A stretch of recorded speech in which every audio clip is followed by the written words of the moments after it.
تو روایت میں آتا ہے کہ حضرت جابر فرماتے ہیں میں مسجد نبوی میں آیا، صحابہ کے ہجوم میں سرکار تشریف فرما ہے، تو میں نے محسوس کیا کہ حضور کے چہرے انور پر بھوک کے آثار نمایاں ہیں، بھوک کے آثار دکھ رہے۔ تو فوری میں گیا، بھانپ لے کر اپنے گھر گیا، بیوی سے مشورہ کیا، تو ہم میں ماں بہن مشورے کے بعد یہ طے پایا کہ بکری کا جو بچہ چھوٹا رکھا ہوا ہے تو وہ ذبح کیا جائے۔ ٹھیک ہے، ذبح کر دی۔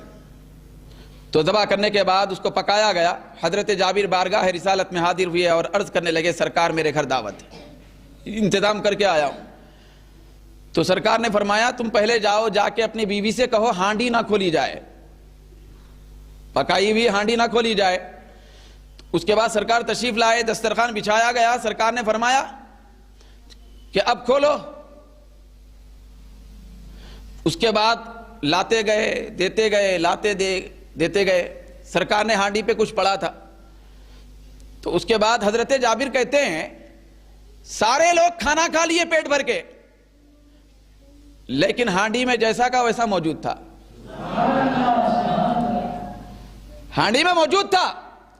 سرکار نے لوگوں سے فرمایا یہ دسترخوان پہ جتنی ہڈیاں پڑی ہوئی ہے بکری کے کھانے کے بعد، ہڈیاں جو گری ہوئی ہیں ان کو اٹھا کے باہر نہ پھینکا جائے، کھانے کے بعد فراغت کے بعد ان کو اکٹھا کر کے جمع کر کے میرے سامنے لایا جائے۔ تو اکٹھا کر کے حضرت جابر ان ہڈیوں کو دسترخوان میں اکٹھا کر کے حضور کی بارگاہ میں پیش کیے۔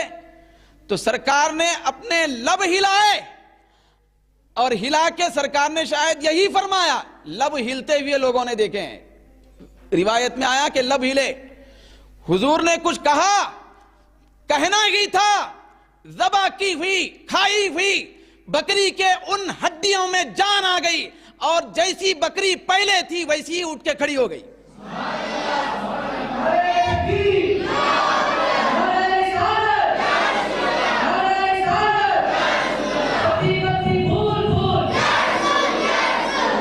اب آگے لطف کی بات دیکھیے، یہاں صحابہ کرام کے مجمع میں حضور کی بارگاہ میں بکری زندہ ہو کے کھڑی ہو گئی تو کوئی دوسرے روپ میں کھڑی ہو گئی ہوگی، پہلے سفید تھی تو اب کالی ہو گئی ہوگی، پہلے سینگاں چھوٹے تھے تو اب بڑے ہو گئے ہوں گے۔ نہیں، صحابہ فرماتے ہیں، حضرت جابر کہتے ہیں وہ بکری ہو بہو وہی تھی جو ذبح ہوئی تھی، کوئی وہ ذبح ہو گئی تھی تو اٹھ کے کھڑی ہو گئی۔ اس کے بعد روایت میں آیا اٹھ کے کھڑے ہو کر وہ کان جھٹکنے لگی، جیسے نیند سے بیدار ہو کے جھٹکتے، کان جھٹکنے لگی۔ حضرت جابر فرماتے ہیں کہ میں اس بکری کے کان پکڑ کر بیوی کے پاس لے گیا، کہ اندر بیوی کے پاس لے گیا تو بیوی نے تعجب کیا کہ اے میرے سرتاج، اس بکری کو تو ہم نے ذبح کیا تھا، یہ بکری دوبارہ زندہ ہو کے کیسے آ گئی؟ تو اب یہاں سے حضرت جابر کے الفاظ سنیں، زرخانی کی روایت ہے، انہوں نے فرمایا ہذہ شاتنا التی ذبحنا فدعا فاحیاھا لنا۔ اس کے بعد خاتون نے کہا وقالت اشہد انہ رسول اللہ۔ تو روایت میں آتا ہے حضرت جابر اپنے بیوی سے کہتے ہیں خدا کی قسم یہ وہی بکری ہے جس کو ہم نے ذبح کیا تھا، مصطفیٰ نے اپنے لبوں کی حرکت سے اس کو زندگی عطا فرمائی ہے۔ تو یہ میرے آپ کے سامنے لے کے آیا ہوں۔ اس کے بعد وہ خاتون گواہی دینے لگی، میں گواہی دیتے ہوں کہ میرے مصطفیٰ اللہ کے رسول ہے۔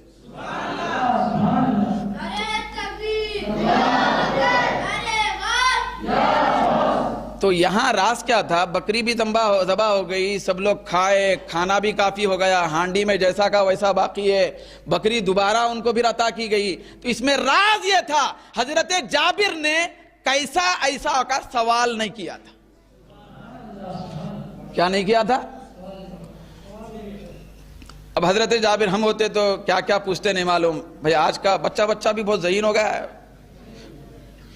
مگر وہ اچھے راستے میں ذہن استعمال کر رہا تو صحیح ہے، برے راستے میں کر رہا تو غلط ہے، تو ذہین ہو گیا ہے۔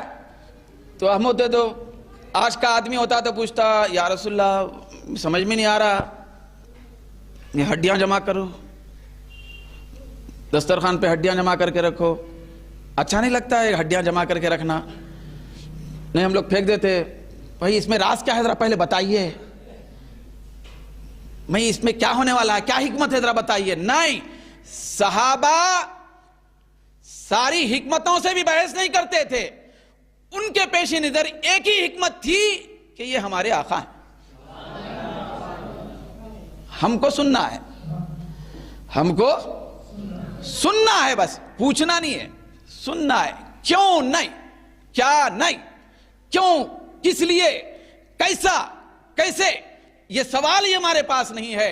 ہم صرف کیسے کا سوال جانے بغیر مصطفیٰ سے سن کر ہی خدا کو مانا ہے. تو یہ راز کئی کو پوچھیں گے کہ اس میں کیا حکمت ہے، تو یہ وسمعو کے اثرات کیا ہیں کہ تم صرف سنو. جو سننے والے نہیں ہوتے، کیا ہے، جو سننے والے نہیں ہوتے ان لوگوں کو عاصی کہا جاتا ہے، گناہگار کہا جاتا ہے. جو سن کے ماننے والے نہیں ہوتے ان کو منافق کہا جاتا ہے. تو سننا بھی ہے، ماننا بھی ہے. بہت سارے لوگ ہیں بھائی آج کے زمانے میں، آپ پکڑ کے پوچھیں گے نا بھائی تم اللہ کے رسول کی بات نہیں، ارے کیسا نہیں سنتے میاں، پھر ہم سنتے ہیں بھائی. تو بعض وقت وہ سننا ایسا منافق بھی سنتے تھے جس کو سورہ نساء میں بیان کیا گیا، من الذین ہادوا یحرفون الکلم عن مواضعہ ویقولون سمعنا وعصینا. اللہ فرماتا ہے کہ یہودیوں میں سے ایسے لوگ ہیں جو اللہ کے کلام اور اس کی آیتوں کو بدل دیتے ہیں اور وہ کہتے ہیں کہ ہم سنے اور نافرمانی کیے. سمعنا وعصینا، ہم سنتے ہیں نافرمانی کرتے ہیں. ایک سننا وہ ہوتا ہے، دوسرا سننا الگ ہوتا ہے جس کے لیے اللہ نے آگے فرمایا، وہ کہتے ہیں سمعنا واطعنا، سنے اور مان لیے. تو ایک ہے سماع قبولیت، دوسرا ہے سماع معصیت. ایک ہے نافرمانی کا سننا، دوسرا ہے فرما برداری کا سننا، قبولیت کا سننا، قبول کرنے کے لیے سننا. آج آپ عظمت مصطفیٰ لوگوں کے سامنے بیان فرمائیں، ہمارے نبی چاند کے 2 ٹکڑے کیے تھے، ہمارے نبی سورج کو پلٹا دیے تھے، ہمارے نبی کنکریوں سے کلمہ پڑھائے تھے، ہمارے نبی بکریوں کو زندگی بخشے تھے، ہمارے نبی بچوں کو زندہ فرمائے تھے، ہمارے نبی درختوں کو چلائے تھے، ہمارے نبی پہاڑوں کی چٹانوں کو سمندر پر تیرائے تھے. تو کہیں گے ہاں بھائی ہاں ہے. پہلے تو انکار کریں گے لوگ، پیسہ کیسا ہو سکتا ہے، سوال ہو گیا. پھر اس کے بعد بولیں گے، آپ بتائیں گے روایتیں وغیرہ، تو بولیں گے ہاں ہے بھائی ہے. ارے ہے بھائی ہے، جو ہے اس کو بیان کب کریں گے آپ، جو ہے اس کو قبول کب کریں گے آپ. تو صرف سننے سے نہیں چلتا، قبول کرنے کے لیے سننے سے چلتا ہے. تو سننا 2 طریقے کا ہوتا ہے، ایک نافرمانی کے لیے اور قبول کرنے کے لیے، 2 سننے ہیں. تو یہ سنی کس کو بولتے ہیں؟ ایسا سننے والا جو قبول کرنے والا ہے. کیا ہے؟ اگرچہ سنی وہ سننے سے نہیں بنا بھائی، مگر ایسا میں ایک بات بتا رہا ہوں. تو قبول کرنے والا ہے اس کو سنی کہتے ہیں. خاموش رہنا، ادب سے بات دراز نہیں کرنا. بھئی آج آپ موئے مبارک کی اہمیت بتائیں کہ مسلم شریف میں روایت آئی، موئے مبارک، سرکار کے موئے مبارک کی روایت کس میں ہے بولیے، کون سی کتاب میں؟ بھئی مسلم شریف میں. تو کوئی ایسا ویسا رہا تو بولتا ہے نہیں بھائی نہیں معلوم، دیکھنا پڑے گا، ہمارے مولانا سے پوچھ لیتا ہوں. ارے مسلم شریف میں بتائے بعد مولانا سے کیا پوچھتا؟ کیا مطلب ہے اس کا؟ قبول کرنا نہیں چاہتا. کیا نہیں کرنا چاہتا؟ اگر اس کو مسلم شریف بتائی بھی جائے، قرآن شریف بھی بتائی جائے تو کان جھٹک کے ہاں ہوں گا بول کے چلے جاتا. کیا مطلب ہے؟ سننا نافرمانی کے لیے ہو رہا ہے. کیا ہے یہ یہودیوں کی چال ہے، یہودیوں کا طریقہ ہے. وہ کہتے تھے سمعنا وعصینا، ہم سنتے ہیں نافرمانی کرتے ہیں. مومنوں کا طریقہ، ان کی روش سمعنا واطعنا، ہم سنتے ہیں اور فرما برداری کرتے ہیں. تو اللہ نے فرمایا لکان خیر لہم، تو ایسے ہی لوگوں کے لیے خیر ہی خیر ہوتا ہے جو سن کے فرما برداری کرتے ہیں. کیا کرتے ہیں؟ تو ان باتوں کو آپ اپنے ذہن میں رکھیں اور آخر میں یہ بات اپنے ذہن کے خانے میں اتار لیں. قرآن کی روشنی میں کہ اللہ نے آگے فرمایا جملہ وَلِلْكَافِرِينَ عَذَابٌ أَلِيمٌ. آیت شروع ہوئی ایمان کی بات سے. کہاں سے شروع ہوئی بھائی؟ ایمان کی بات سے شروع ہوئی. یا ایھا الذین آمنوا کہہ کر آیت ختم ہو رہی ہے کفر کے تذکرے پر کہ اللہ فرما رہا ہے کہ کافروں کے لیے بڑا دردناک عذاب.